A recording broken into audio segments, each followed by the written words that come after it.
안녕하세요, 김어준입니다. 미얀마 군부에 의해 핍박받았던 아웅산 수지가 로힝야 인권에 대해 외면한다는 국제적 비난이 있습니다.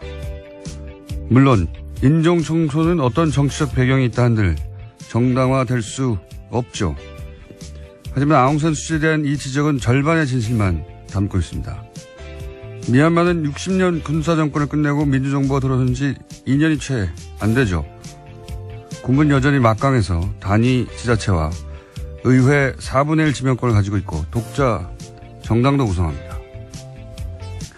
그런 군부가 호시탐탐 아웅산 수지의 정치적 실각을 노리고 130여 개 소수민족이 복잡하게 얽혀있는 미얀마에서 이 로힝야 문제만은 압도적 여론으로 그들을 몰아내야 한다는 국내 여론이 있는 상황에서 게다가 선거를 앞두고 있는 아웅산 수지가 로힝야의 편에 무작정 선다는 것은 수많은 이들이 희생되며 60년을 싸운 끝에 쟁취한 미얀마 민주정부가 겨우 2년 만에 막을 내리고 군사정권으로 극악했던 그 시절로 되돌아가는 뇌관이 될 수도 있는 겁니다. 간단치가 않은 문제인 거죠. 하여 아웅산 수지에 대한 국제사회의 비난이 한편으로는 당연하면서 또 한편으로는 이 로힝야 문제의 원인 제공자인 영국의 책임 또한 동시에 지적되어야 마땅합니다. 영국의 책임에 대해서는 누구도 거론하지 않는다는 면에서 부당한 측면이 있는 거죠. 애초 영국이 이 지역에 식민지, 식량기지를 건설하며 이 갈등이 잉태된 거니까요. 서구의 시각만으로 국제 문제를 바라보는 관상은 이제 좀 벗어나야겠습니다. 김어준 생각이었습니다.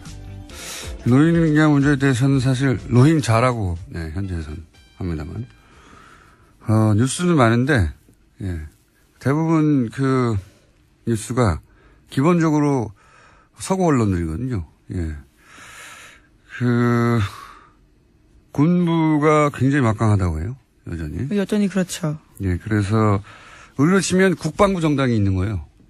그리고 그 국방부 정당에서 도지사 예를 들면 4분의 1 그리고 국회의원 우리로 치면 75명, 80명 가까이를 그냥 지명할 수가 있어요. 막강한 거죠. 병영국가죠. 실제로 여전히. 근데 이제 호시탐탐 아웅산 수치를 노리고 있는데 이 로힝자 문제에 관해서는 소수민족이 굉장히 복잡하고 이 소수민족들 중에 여전히 미얀마 군부하고 싸우고 있는 그런 소수민족 많거든요. 근데 그런 소수민족 전체가 다 이 문제에 있어서만 일치단결이라고 해요. 그런데 소수민족의 지지를 주로 받은 게 아웅산 수치예요. 그런 상황에서 이제 공개적으로 로힝야족을 용인하는 정책을 펴는 순간 그걸 원하고 있다고 해요. 또 군부는 아웅산 수치가 그 정치적 선택을 하기를. 그러니까 이게 이제 간단치가 않은 거죠. 인권을 언급할 수 하는 게 어려워서가 아니라 언급하는 순간 실제로 또 미얀마 자기 혼자의 문제가 아니라 미얀마 민주정부하고도 그 운명과도 연결되어 있다. 물론 로힝야의 이 후손들이 선조들이 한 일 때문에 인종 청소를 당한다는 게 있을 수 없는 일이잖아요. 그러니까 저는 동시에 있어야 된다. 이런 국제적 압력도 존재해야 되지만 이게 애초 어떻게 시작됐냐. 영국이 그 지역에서 그 이주민들을 토착민 억압의 도구로 쓴 거 아닙니까? 그렇게 시작된 거니까 이 문제는 동시에 지적돼야 되는데 이런 지적을 주로 하는 영국 언론이 아웅산 수치를 비난하며 자기들 얘기는 안 하거든요. 그건 좀 부당한 측면이 있다고 봐요, 저는. 둘 다 얘기가 돼야 되고. 저는 우리 정부에서도 이 로힝야족에 대한 인도적 지원을 꼭 해야 된다고 보는 게, 여기 요 틈새를 타고 이제 그 동남아시아에서 IS가 네, 그렇죠. 신생기지를 구축하려고 하는 시도를 하는데 IS가 이슬람이 아니라 분노를 먹고 자라는 거니까. 그러니까 아시아 지역에서 뭐랄까요? 인도적 차원에서 지원해야 되지만 안보 차원에서도 지원하는 게 맞다. 우리 정부도 입장을 내는 게 맞다. 이렇게 생각이 듭니다. 이 문제는 저희가 전문가 한번 초대해 보겠습니다. 자, 첫 번째 뉴스는요. 네, 김명수 대법원장 후보자의 임명 동의안이 어제 국회를 통과했습니다. 찬성 160표가 나왔는데요. 표결에는 수감 중인 자유한국당 배덕광 의원을 제외하고는 모두가 참여했습니다. 김명수 신임대법원장은 앞으로 대법관 13명을 제청할 수 있고 헌법재판관도 3명을 지명하게 됩니다. 인준안의 가결은 우선 김명수 대법관이 직면하는 과제는 뭔가 하는 포인트가 있을 텐데 그건 잠시 후 저희가 박범계 의원하고 짚어볼 예정이고, 두 번째 포인트는 국민의당이 캐스팅 보트 역할을 했다. 확실하게. 이건 저희가 잠시 후 또 박지원 의원까지 보겠고요. 그리고 또 작은 포인트는 하태경 의원의 반란표도 있어요. 네. 네, 당론이 원래 반대였는데 찬성했다라고 공개적으로 밝혔습니다. 어차피 무기명 투표이기 때문에 그게 이제 강제할 수는 없는 거죠. 예, 강제할 수는 없는 건데 이거는 저희가 다음 주에 짚어보도록 하겠습니다. 자, 예, 통과했고요. 다음 뉴스는요. 문재인 대통령이 현지 시각으로 21일 유엔 총회에서 기조연설을 했습니다. 키워드는 평화, 촛불, 사람이었는데요. 특히 평화를 아주 강조했습니다. 전체 연설문에서 32차례나 언급했는데요. 또 북핵 문제를 평화적으로 해결하기 위해서 유엔이 역할에 나서줄 것을 공개적으로 제기했습니다. 연설 긴데 저희가 한 두세 마디 정도 대표적인 연설문 짧게 준비했습니다. 나는 지난 겨울 대한민국의 촛불혁명이야말로 유엔 정신이 빛나는 성취를 이룬 역사의 현장이었다고 생각합니다. 촛불혁명은 협력과 연대의 힘으로 도전에 맞서며 인류가 소망하는 미래를 향해 나아갔습니다. 우리는 북한의 붕괴를 바라지 않습니다. 어떤 형태의 흡수 통일이나 인위적인 통일도 추구하지 않을 것입니다. 북한이 이제라도 역사의 바른 편에 서는 결단을 내린다면 우리는 국제사회와 함께 북한을 도울 준비가 되어 있습니다. 평화의 실현은 유엔의 출발이고 과정이며 목표입니다. 한반도에서 유엔의 보다 적극적인 역할이 필요합니다. 도발과 제재가 갈수록 높아지는 악순환을 멈출 근본적인 방안을 강구하는 것이야말로 오늘날 유엔에게 요구되는 가장 중요한 역할입니다. 세 가지 메시지가 여기 다 들어있다. 네. 그 중에서 이제, 평화적으로 해결하기 위해서 유엔이 역할을 해달라. 핵심 메시지죠. 네, 다자주의적 개입을 공개적으로 제안한 겁니다. 네. 이단에, 우리도 그랬지만, 핵 문제를 해결하는 데는 당사자국끼리 안 되거든요. 그래서 이란도 사실은 육자회담 더 많죠. 왜냐하면 EU를 대표해서 들어왔으니까. 그래서 그 다자주의를 다시 한번 얘기한 거고요. 자, 다음 뉴스는요. 네, 또 문재인 대통령은 현지 시각으로 21일에 도널드 트럼프 미국 대통령과 정상회담을 가졌습니다. 양국 정상은 북한에 대한 압도적인 군사력을 우위를 유지하는 것이 필수적이다라는 데 공감을 했습니다. 또 한국의 최첨단 군사자산의 획득과 개발 등을 통해서 한미연합 방위태세를 유지 강화하기로 했습니다. 또 한국과 주변 지역의 미국 전략자산의 순환 배치를 확대하기로 합의했습니다. 북핵 위기는 트럼프 정부 입장에서는 무기를 팔 기회예요. 기본적으로. 예.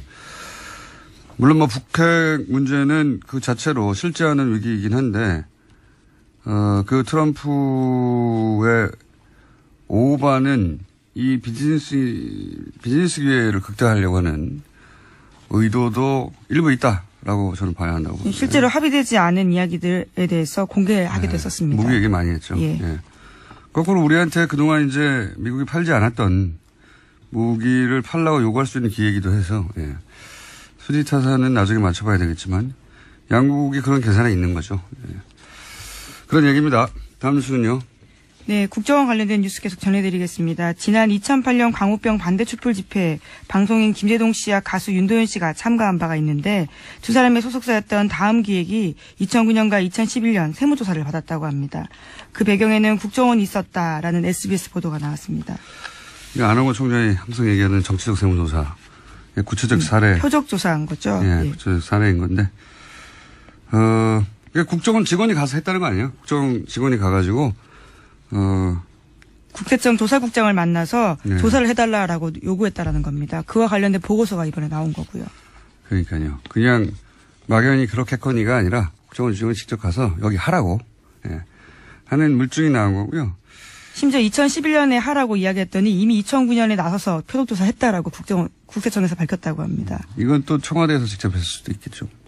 여하간 지난 정권의 국정원은 계속해서 반복되는 이야기지만 가장 비밀스럽고 강력한 불법 심부름 센터였어요. 국가적 규모의 그런 거였고. 또 한 가지는 국정원은 지난 10년을 거치면서 저는 정치기구가 됐다고 보는 것이 자신들이 끊임없이 정치에 직접 개입해 왔잖아요. 지시를 받고. 그런데 지시를 받기 전에 계속 그렇게 되어 가니까 자신들이 국면 전환을 할 수 있다. 그런 주체이다. 라는 인식을 저는 했다고 보고요. 실제로 2007년 남북 정상회담 회의록을 공개했던 과정들은 적나라하게 그런 모습들이 있었습니다. 정치기구가 실제 했다고 봅니다. 그러니까 이게 항상 누군 청와대의 지시를 받아서 수족만 한 게 아니라 10년 동안 그렇게 반복되면서 스스로 그런 정치적 판단을 하고 정치기구화하고 한 측면이 있다. 철저히 이 부분은 해체돼야 된다고 보고 그런 측면에서 제가 예언 하나 해보자면 간만에 예언 하나 해봅니다. 남경필 지사의 아들 문제 있지 않습니까? 이것이 무슨 국정과 관련이 있냐 이렇게 말하려는 게 아닙니다. 일단은. 현재 마약건으로 수감되어 있습니다. 네. 그런데 저는 이 사건을 보면서 무슨 생각을 했냐면 지난 10년간의 패턴으로 보자면 정치권 혹은 우리 흔히 하는 표현으로 유명인들 고위층의 자제 이분들과 관련한 그러니까 고위층 인사들 혹은 유명인 인사들이 아니라 그 인사들의 자제와 관련한 뉴스가 한동안 나올 수 있다. 예언하는 바입니다. 저는 그런 의구심과 촉이 작동하였다. 그럴 수 있어요. 일단 그렇게 예언해두고요. 다음 뉴스는요. 네, 이명박 전 대통령과 관련된 뉴스 계속 전해드리겠습니다. 청계재단이라고 있는데요. 이명박 전 대통령이 출연한 재단입니다. 이와 관련해서 청계재단이 자신의 채찍근인 뉴라이트 계열 김진홍 목사의 법인재단에 수천만 원을 지원했다라는 보도가 나왔습니다. CBS가 입수한 자료에 따른 건데요. 청계재단 운영과 사업 현황이란 자료를 보면 청계재단은 2015년과 2016년에 재단법인 두레문화마을에 각각 3천만 원씩 지원했다고 합니다. 이거는 저는 돈을 지원했다의 문제가 아니라 돈을 왜 쓰겠어요. 돈을 쓴다는 것은 영향력을 유지하려고 하는 것이고 게다가 여기 두레마을의 상임이사 사무장 같은 경우에는 댓글 공작하던 사이버 팀의 일원이었습니다. 일원이었거든요.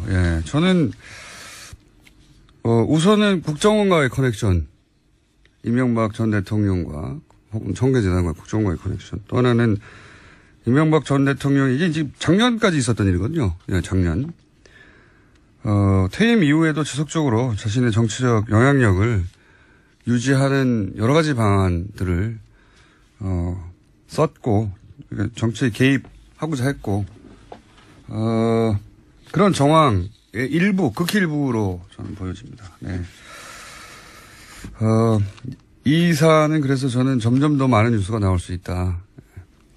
네, 이명박 전 대통령이 그런 얘기 다 했지 않습니까? 차기 정권은 내가 아니 했다고 알려져 있죠.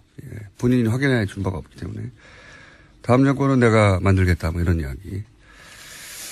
거기하고 연결되어 있는 끄트머리 뉴스 일부가 나왔다. 저는 이렇게 보여지고 이 문제는 역시 잠시 후에 오늘은 뉴스와 관련된 인터뷰가 많습니다. 인터뷰가 있습니다. 3부에서. 자, 오늘 여기까지 하죠. 저희가 오늘 인터뷰 연속으로 많이 했습니다. 네, 지금까지 시사인의 김은지였습니다. 감사합니다. 네, 바로 이어가겠습니다. 김명수 대법원장 후보자가 아니라 이제는 이제 대법원장입니다. 인준안이 가결됐습니다. 앞으로 김명수 대법원장이 풀어야 할 과제들 어떤 것이 있는지 더불어민주당 박범계 의원 전화 연결해 보겠습니다. 안녕하세요. 네, 반갑습니다. 이 가결, 예. 김명수 대법원장 체제 출범 어떻게 보십니까? 일단 그 임명 동의안이 네. 참 천신만 곳 끝에 그래도 비교적 저희들 한 153표 뭐 이 정도 예상했었는데 생각보다 160표까지 나왔으니까 참으로 다행스럽고요. 사법부 수장의 공백을 하루라도 있어서는 안 되는데 통과가 됐습니다. 전체적으로 사법부 개혁에 대한 우리 국민 모두의 염원이 이제 실현될 수 있는 그러한 계기가 되었다. 참으로 다행스럽다. 그리고 큰 기대를 갖고 있다. 이런 말씀을 좀 드리겠습니다. 그 큰 기대가 이제 결국은 여러 가지 산적한 사법 개혁 과제를 잘 수행할 적임자다라고 해서 이제 기대를 갖고 계실 것 같은데 어떤 과제가 있습니까? 짚어주시자면. 기본적으로 이제 김명수 대법원장은 그동안 법원 행정처라는 말 그대로 사법부를 사실상 장악했다 그럴까? 좌지우지했던 그런 조직의 출신이 아닙니다. 예. 야전에서 말 그대로 뭐 법관에게 야전이라는 표현하는 게 좀 어울리지 않는데요. 30년 동안 묵묵히 이 재판만 해왔고 춘천지방법원장으로서 말 그대로 진짜 뭐 그 이번에 일부 야당 의원들의 그 비유들을 보면 무슨 원스타가 뭐 총리가 되는 것 같다. 뭐 춘천 경찰서장이 경찰청장이 되는 것과 같다는 이런 비유가 있을 정도로 그런 비아냥을 들었습니다. 반대로 그것은 사법부 전체를 일신하고 말 그대로 소수자 보호 그리고 힘없는 어떤 사회적 약자 보호에 대한 그런 사법부 판결의 분위기를 일신할 수 있는 계기가 되었다. 이렇게 말씀드릴 수 있겠습니다. 법원 행정처 개혁은 왜 중요합니까?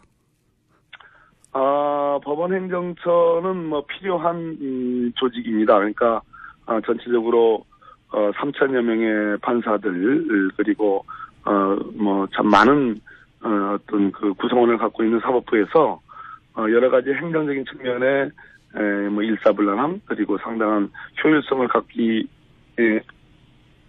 가질 필요가 있기 때문에 네. 법원행정처가 필요한 그런 조직이긴 한데요. 예. 법원행정처가 그동안 많은 오명을 갖고 있죠. 그러니까 특히 양승태 현 대법원장 체제에서 사법부 판결 내부로부터의 독립을 좀 간섭을 한 거 아니냐, 재판에 관여한 거 아니냐라는 그러한 오해를 받아왔습니다. 그런 측면에서 단순한 사법행정의 지원 조직이 아니고 어떤 그 법관의 재판에 관여하고 간섭한 거 아니냐는 그런 오해가 있었기 때문에 그런 측면에서 개혁이 필요하다 이런 말씀을 드리겠습니다. 알겠습니다. 또 한 가지는 이제 판사 블랙리스트 문제가 크게 불거졌었는데 이 대법원장 인준 전후로 하여서는 잠잠했습니다. 이 문제는 다시 짚어봐야 될 문제가 되겠죠?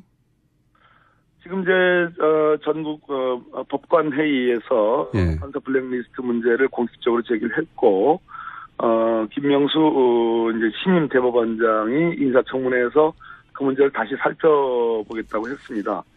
그런 측면에서 어찌됐든 절차적으로 이 문제에 대한 충분한 규명이 저는 있어야 된다고 보고 있습니다.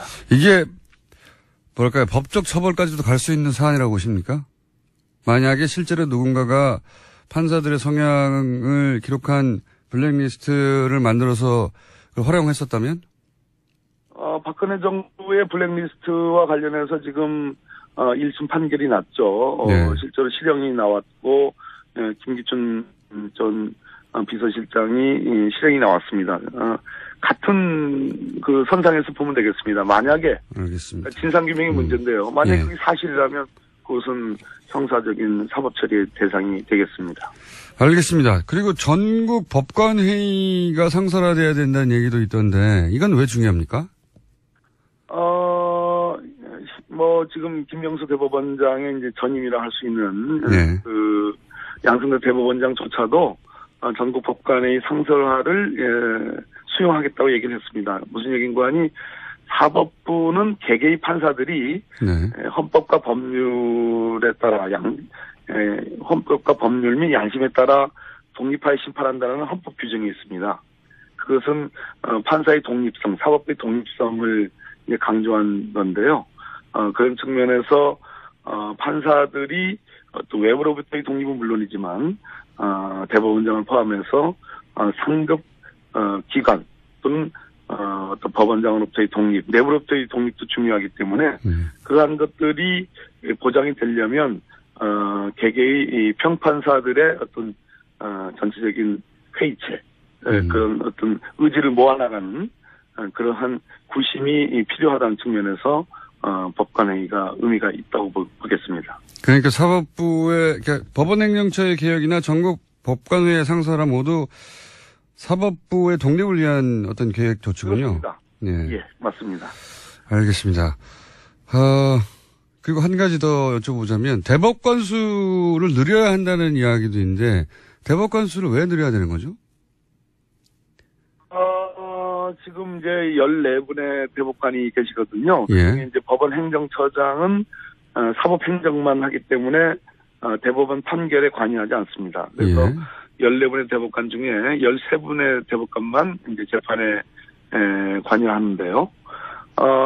그러다 보니까 실제로 우리나라에서 여러 가지 현장에서 벌어지는 많은 일들이 다 법원으로 재판의 형태로 이제 들어오고 있지 않습니까? 예. 그런데 가장 대표적으로 우리나라의 사회 갈등 과제들, 그중에 노동사건과 관련된 그런 아주 첨예한 문제들이 많이 있었는데 대법관 수를 보다 늘려가지고 전문화해야 된다는 그런 요구가 있습니다. 사회 갈등 과제를 법원이 제대로 다루기 위해서는 현재의 13분의 대법관의 그런 구조로는 충분하지 않다. 특히 대법원의 지형이 그동안 참여정부 때를 그나마 그때는 이제 독수리 오영제라고 그래가지고 네. 5분의 진보적인 대법관이 계셨는데 현재의 김명수 대법원장이 되시더라도 전체적으로 대법관이 고수화돼 있다라는 그런 비판이 있고 기울어진 운동장이라는 그런 비판이 있기 때문에 대법관 수를 늘려서 보수 대 진보의 어떤 균형을 찾아야 된다. 그런 측면에서 노동법원이 필요하다는 그런 지적이 있기 때문에 대법관 수 늘리는 문제가 중요한 화두가 되어 있습니다. 알겠습니다. 마지막 질문 한 가지만 더 여쭤보겠습니다. 양승태 대법원장이 그래서 이제 오늘 퇴임식을 하게 될 텐데, 네. 지난 6년 양승태 대법원장 체제를 간단하게 평가해 보시자면요. 본인으로서는 좀 듣기 싫으시겠지만, 노력하셨지만, 대체로 박근혜 정부의 국정농단이 있었습니다. 그 부분을, 사법부와 직접적인 관계가 없지만, 대체로 보수화의 경향이 심화되고, 법관에 대한 재판의 관여, 간섭이, 눈에 보이지 않게 있어 왔으며, 대체로 기울어진 운동장에, 아무튼, 일조를 하셨다. 큰 점수를 주기는 어렵다. 그러나 어쨌든 수고하셨다. 이렇게 평가하겠습니다. 알겠습니다. 오늘 말씀 감사하고요. 의원님? 네네. 법무부 장관 언제 되십니까? 왜 그러세요? 오늘 말씀 여기까지 듣겠습니다. 감사합니다. 예, 감사합니다. 박병수 대법원장 인준안이 가결됐습니다. 캐스팅보트 역할을 한 국민의당 박지원 전 대표 연결해 보겠습니다. 안녕하세요, 대표님. 김명수 대법원장 가결된 것이 그렇게 기쁩니까? 대표님도 자기만은 투표 한 표도 하지 않으면서 말이지 마치 자기가 다 한 것처럼 아침부터 그렇게 손소리 쳐요. 제가 다시 시작하겠습니다. 국민의당에서 김명수 대법원장 후보를 압도적으로 당선시켰습니다. 예. 이게 맞는 멘트입니다. 네, 알겠습니다. 대표님은 예전부터 인준 찬성 입장이셨죠? 예? 그렇습니다. 예. 그리고 말씀하신 대로 캐스팅보트 힘을 보여줬고 그 인준도 캐스팅보트의 힘을 보여준 게 아니고 예. 리딩 파티, 선도 정당의 힘을 보여줬습니다. 알겠습니다. 그리고 그 결과도 가결이니까 이게 굉장히 만족스러운 결과죠? 네, 그렇습니다. 네. 그리고 이번 결과로 이제 국민의당의 선도 정당으로서 표현대로 하자면 대여 협상력도 더 강해졌다고 평가할 수 있겠습니다. 그렇죠? 그렇습니다. 예. 사실 문재인 대통령 집권 4개월 만에 예. 너무 협치를 말씀으로는 하면서 오만해졌습니다. 그리고 국민의당을 너무 천대하고 했는데 천대했죠. 이번에 예. 그러한 길이 잡힌 것은 굉장히 큰 의미가 있는 경사라고 생각합니다. 그래서 아마도 그런 차원에서 어제 의총에서도 당론 정하고 표결에 들어가자. 그렇게 해야 협상력이 더 강화된다. 그렇게 주장하셨다는 걸로 압니다. 맞죠? 당론 정하고 하자 하는 것은 아니고요. 예. 우리가 국회 개혁 차원에서 예. 18대, 19대 전에 국회에서도 국회의원들이 헌법기관인데 어떻게 당론을 결정하고 인사표결을 하느냐. 네. 그래서 자유투표를 하는 것이 국회 개혁이다. 그래서 제가 20대 초대 원내대표를 하면서 우리 국민의당은 당론 투표가 아니라 자유투표로 결정이 됐기 때문에 우리는 국회 개혁 차원에서 자유투표를 잘 했다. 그러나 제가 강조한 것은 이제 김명수 후보자가 첫째는 협치를 위해서 대통령께서 외국 나가시면서 안철수, 김동철 두 대표에게 간곡히 부탁하는 전화를 주셨고 또 청문회를 해보니까 어떤 누구보다도 가장 깨끗했고 세 번째는 사법개혁 차원에서 그러한 인물이 없고 더더욱 중요한 것은 일부 기독교계에서 문제를 제기한 동성애 군형법상의 문제점이 김명수 후보자가 완전히 깨끗하게 클리어시켰습니다. 이렇게 네 가지가 됐다고 하면은 우리가 먼저 비록 당론은 아니지만은 우리 당에서 가결시켜주는 것으로 안철수 대표가 선언하고 들어가면은 깨끗하지 않느냐. 그리고 이 전국을 안철수가 이끌고 가지 않느냐. 이런 안을 제가 냈을 뿐입니다. 예, 뭐 거의 비슷한 얘기인데 그 대법원장은 임기가 이제 대통령보다 아니 깁니다. 완전히 다른 얘기고 좋은 얘기면은 비슷한 얘기라고 받아버리면 우리는 문제가 있죠. 예, 알겠습니다. 다른 얘기입니다. 훨씬 좋은 얘기죠. 훨씬 좋은 얘기입니다. 알겠습니다. 그러니까 가결시키는 입장을 정하는 게 좋지 않겠냐. 여러 가지 이유로라고 말씀하신 거고. 그리고 실제 대법원장이 이제 임기가 대통령보다 긴 6년입니다. 그리고 그렇습니다. 삼권 분립의 한 축인 사법부 수장이고, 그래서 뭐 장관 한 사람보다 훨씬 중요한 인사인데, 게다가 사법개혁 방향성이 결정되는 인준인데, 여기에 당론이 없다는 건 당의 정체성이 없다. 이렇게 말할 수 있는 거 아닙니까? 뭔가 입장을 정하고 들어왔어야 되는 거 아닙니까? 어제 대표님이 말씀하신 것도 이런 중대한 표결은 당의 입장을 정하고 가자. 이런 취지 아니신가요? 그러한 취지가 아닙니다. 아닙니까? 19대 국회까지 찬반에 관계없이 당론으로 결정해가지고 무조건 따르라. 이것은 안 되기 때문에 국회의원 개인이 판단할 수 있는 헌법적 기관의 권리를 부여하고 그 책임하에서 해야 된다. 그래서 저는 지금 현재 인사표결을 무기명 투표하고 있거든요. 네네. 그런데 미국처럼 이제 우리나라도 유기명 투표를 해야 된다. 그것도 맞는 말씀이시고. 예, 김어준 총수가 대법원장이라고 하면은 박지원 의원은 부표를 던질 겁니다. 그럼 박지원 부. 예. 그러지 않을 거예요? 제가 김어준 총수가 대법원장 되면은 어떻게 가를 찍겠어요? 이렇게 역사에 대법원장감이 못 되는 김어준 후보자에 대해서는 박지원 같은 훌륭한 사람 부를 던졌다. 이렇게 나와 있어야 됩니다. 그렇죠. 기록으로 남아야 되죠. 예, 그렇습니다. 예. 그래서 우리도 이제 좀 더 진전돼서 유기명 투표를 할 때가 왔다. 저는 그렇게 봅니다. 그거는 옳은 말씀이신데, 오늘 주제는, 모든 투표를 다 당론을 정할 수는 없죠. 다른 당도 안 됩니다, 그게. 그리고 뭐 권고적 당론이니 이런 식으로 강제할 수도, 실제 강제도 불가능하죠. 무기명 투표니까. 그렇죠, 예. 결국은,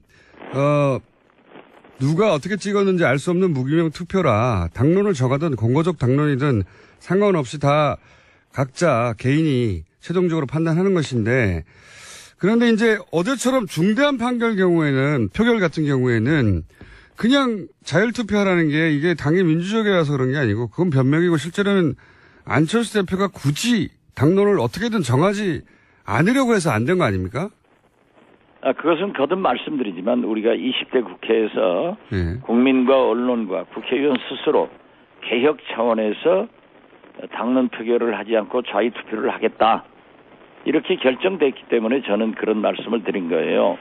의원들이 각자 알아서 판단해서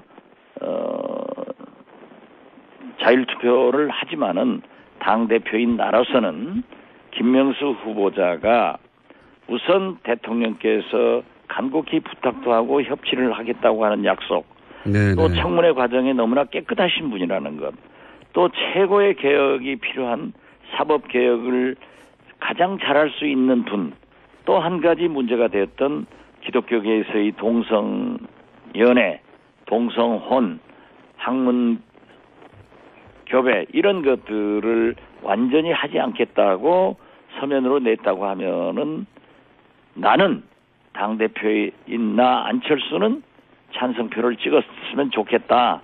이 정도 선언을 했다고 하면은 어제 사실상 안철수 대표가 김명수 후보자를 맨 먼저 당선되게끔 이끌었을 것이다. 그랬으면은 우리는 이중대가 되는 게 아니라 선도 정당으로서 참 멋있었을 거다. 또 만약에 찬성하지 않는다고 하면은 나는 이러한 이유로 부결을 시켜야겠다고 생각한다. 그러면 또 그렇게라도 선언을 해보자. 알겠습니다. 하루 전부터 설득을 했는데 할 것 같다 하다가 안 하더라고요. 그래서 만약 어제 그러한 선언을 했다고 하면은 또 하나의 우리 당의 발전이고 국회의 발전이 됐을 것이다. 저는 그렇게 봅니다. 좀 대표님이 말씀하시는 걸 자세히 듣고 보면 좀 다르긴 다르군요. 다른 분들 중에는 당론을 정해야 한다고 주장하신 분들도 계셨는데 어제 박 전 대표님은 그러니까 당론이 아니라 당 대표가 입장은 밝혀야 된다 이런 말씀이셨군요. 그렇습니다. 확실하게. 예.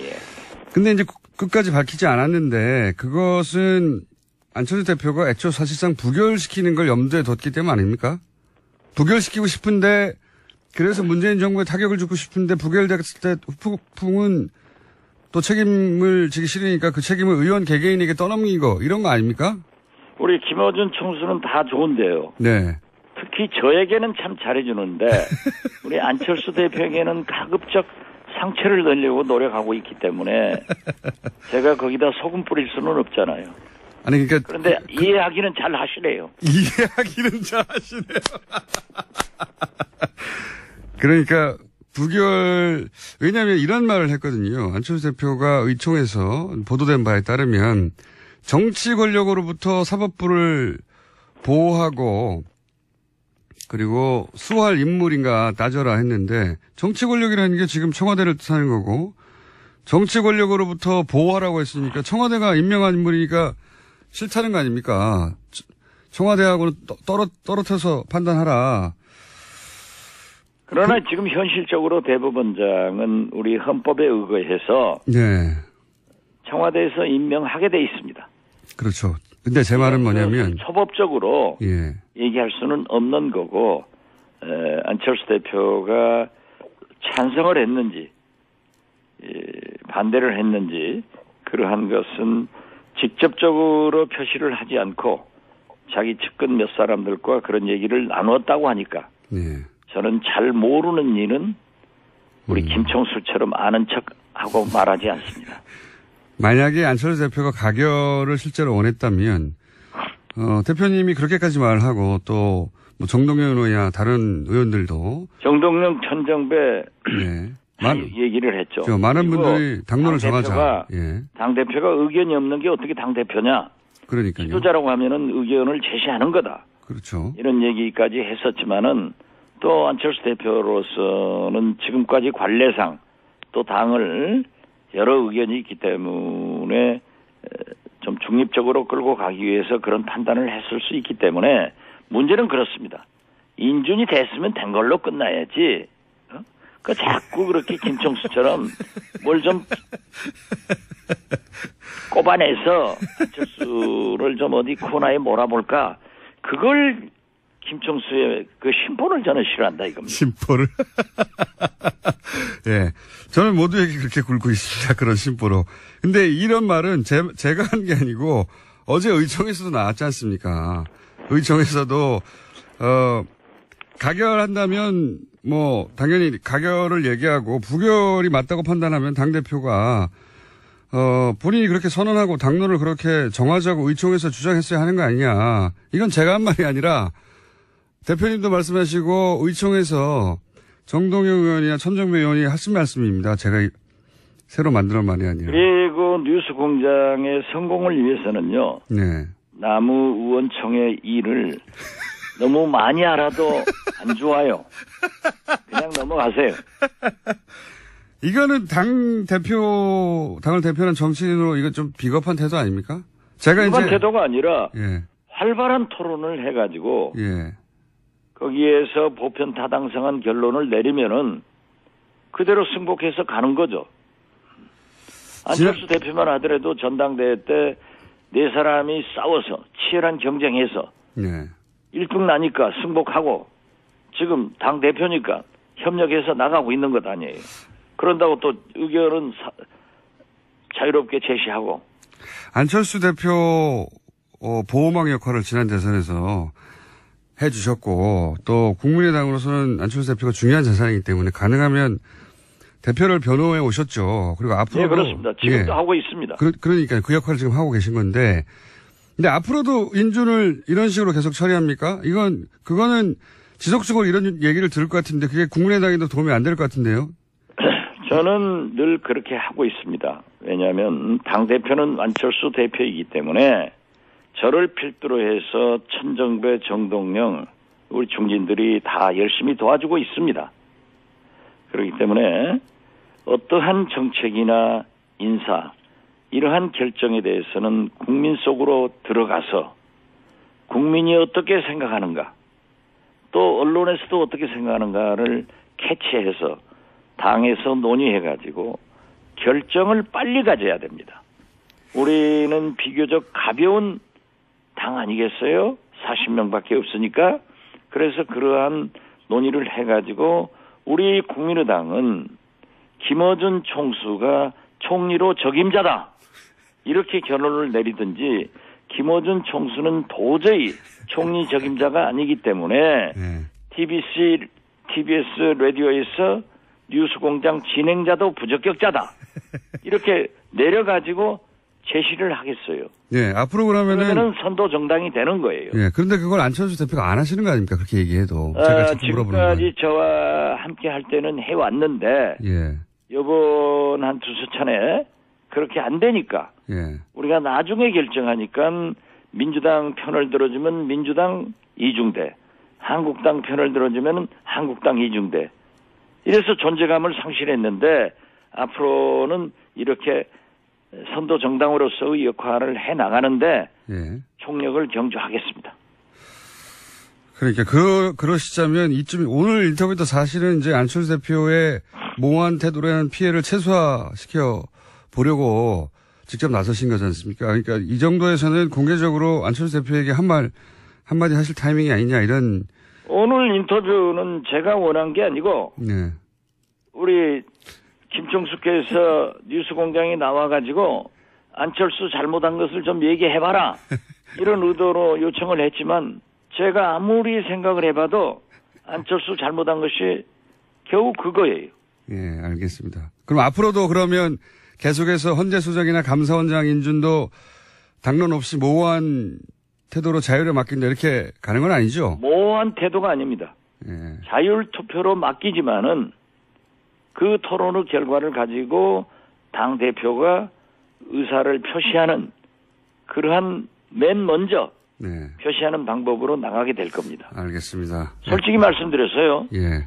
지금 저는 바른정당과 예. 자유한국당의 운명이 그렇게 길지 않다고 생각합니다. 그런 어떤 의미십니까? 두 당이 합쳐질 수도 있다? 예, 합쳐질 수 있어요. 그렇죠. 예. 예. 최근에 흐름이. 홍준표 한국정당 자유한국당 예. 대표가 대통령 선거 때는 예. 그분이 보통 분이 아니에요. 네. 박근혜를 하늘처럼 모시면서 선거운동을 했단 말이에요.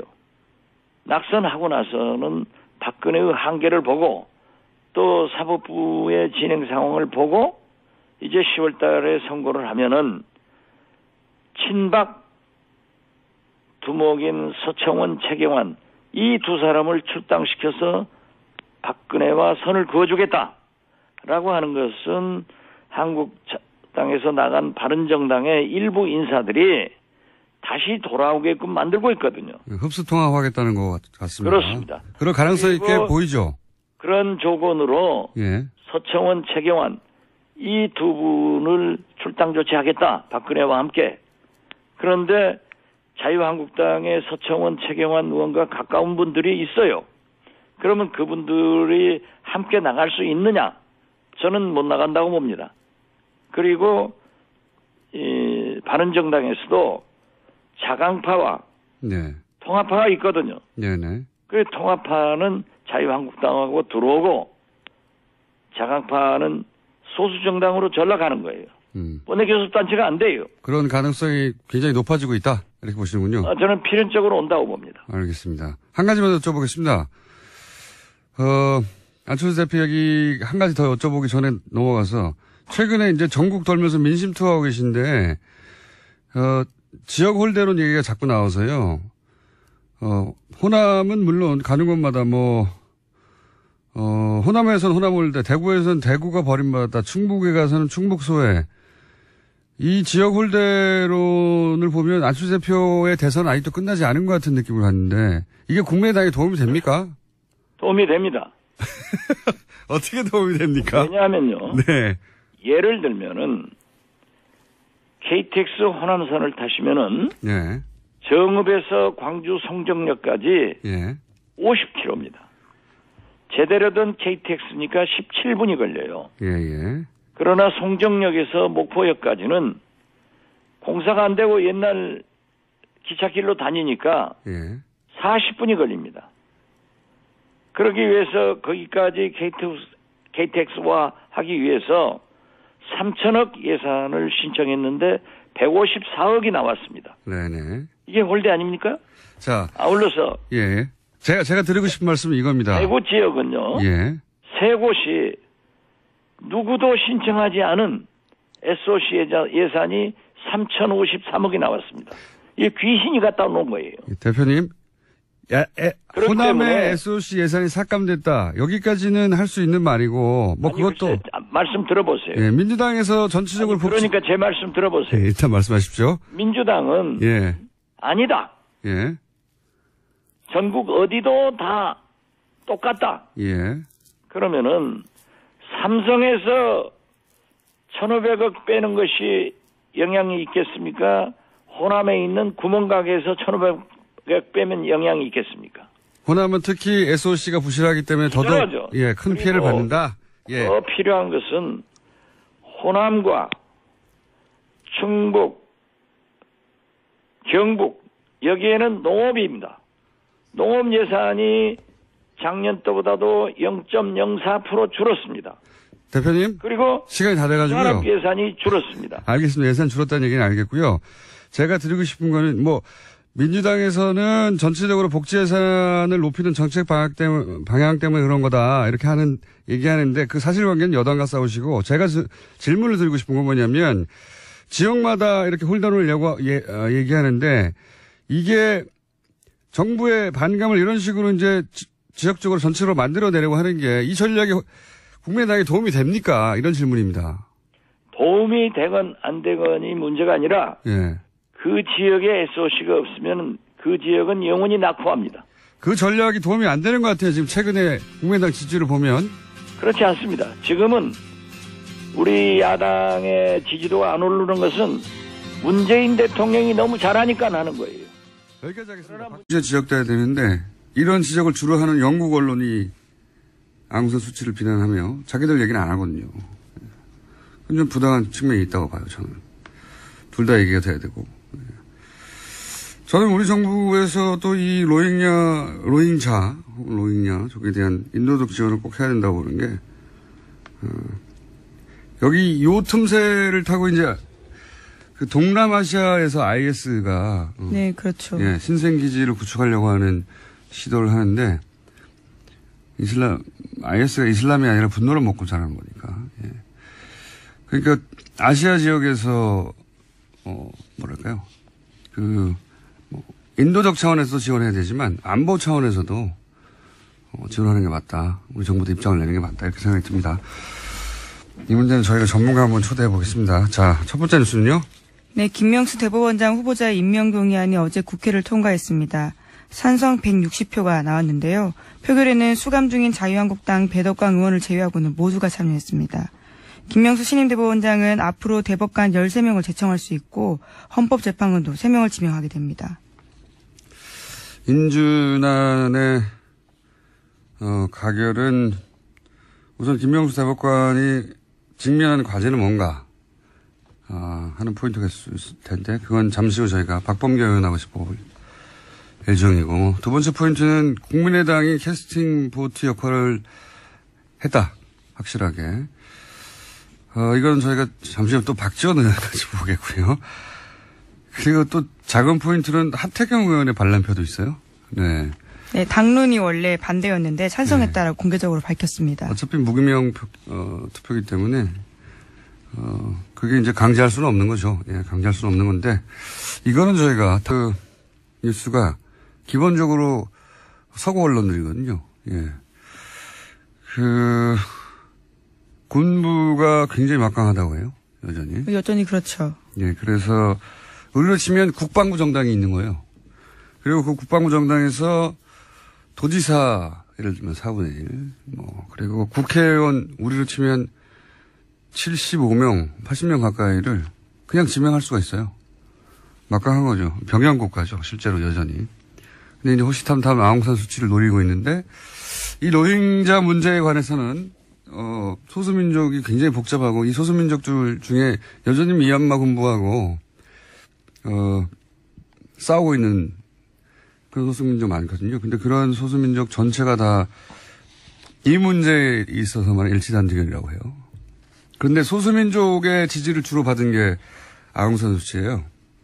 그런 상황에서 이제 공개적으로 로힝야족을 용인하는 정책을 펴는 순간 그걸 원하고 있다고 해요. 또 군부는 아웅산 수치가 그 정치적 선택을 하기를. 그러니까 이게 이제 간단치가 않은 거죠. 예. 인권을 언급할 수 하는 게 어려워서가 아니라 언급하는 순간 실제로 또 미얀마 자기 혼자의 문제가 아니라 미얀마 민주정부하고도 그 운명과도 연결돼 있다. 물론 로힝야의 이 후손들이 선조들이 한 일 때문에 인종 청소를 당한다는 게 있을 수 없는 일이잖아요. 네.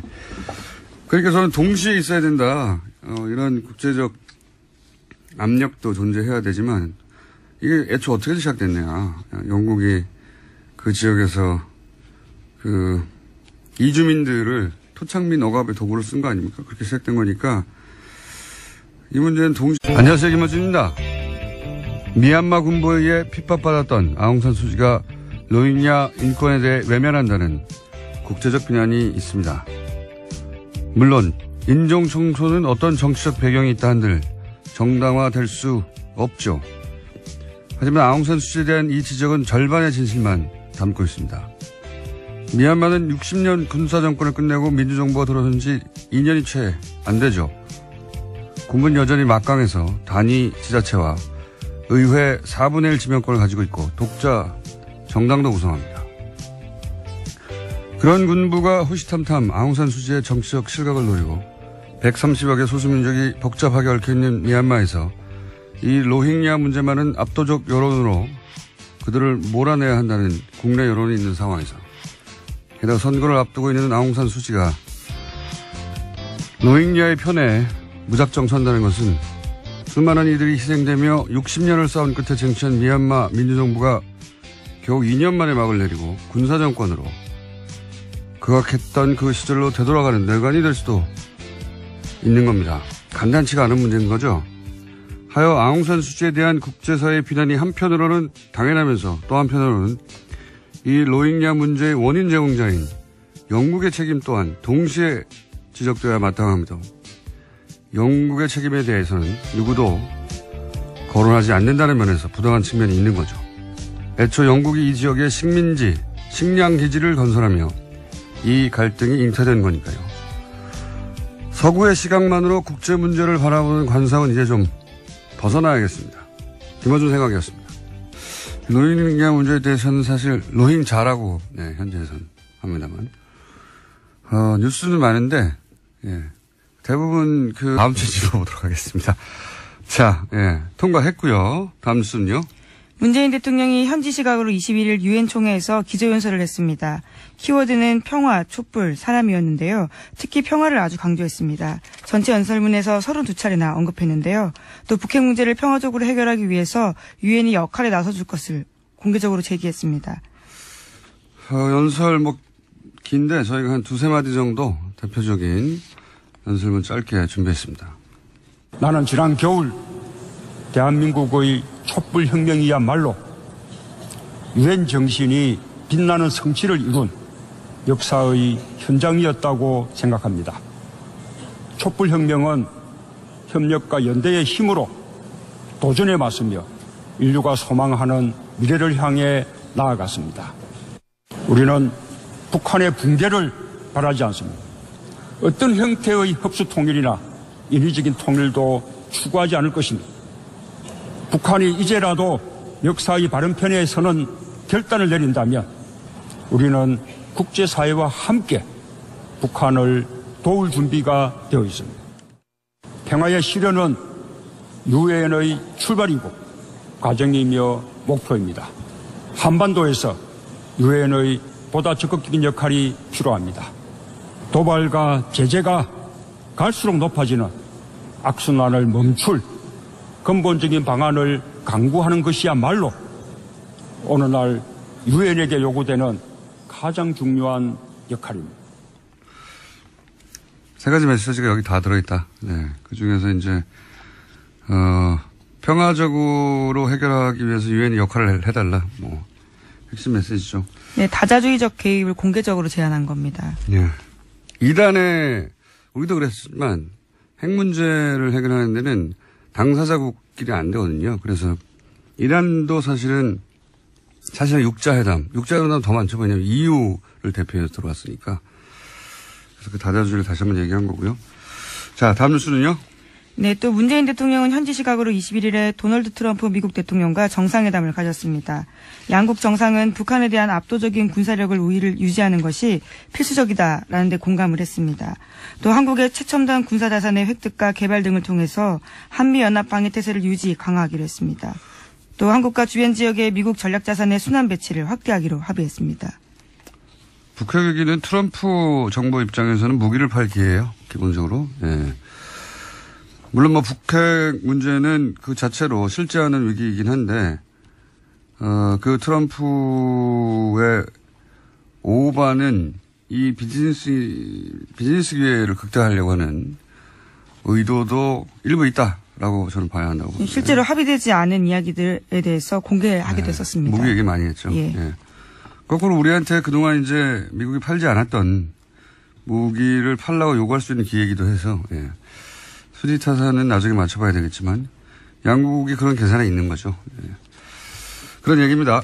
다음 뉴스는요.